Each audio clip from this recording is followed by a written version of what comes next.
Da parte nostra, del comitato promotore, ma cioè l'abbiamo veramente vissuta come una sconfitta della democrazia, come un'occasione persa, e al di là appunto del nostro rammarico c'è soprattutto la consapevolezza che a pagarne poi le conseguenze saranno le persone che aspettavano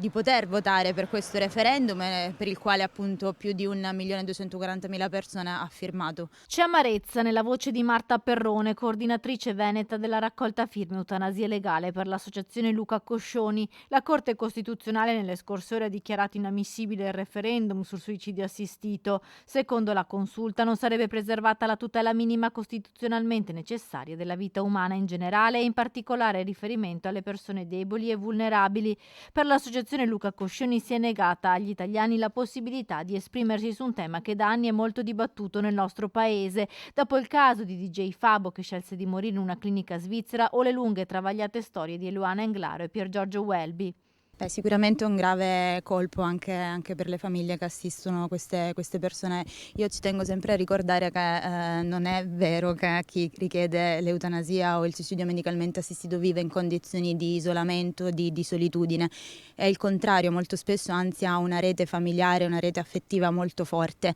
e nonostante questo, anzi forse ancora a maggior ragione proprio per questo, riesce comunque a sviluppare una propria consapevolezza, autonomia e volontà di procedere verso la direzione appunto di interrompere le proprie sofferenze. In pochi mesi il Veneto aveva risposto in modo massiccio alla petizione per chiedere il referendum sull'eutanasia legale, oltre 40.000 le firme raccolte. Le persone non firmavano e basta,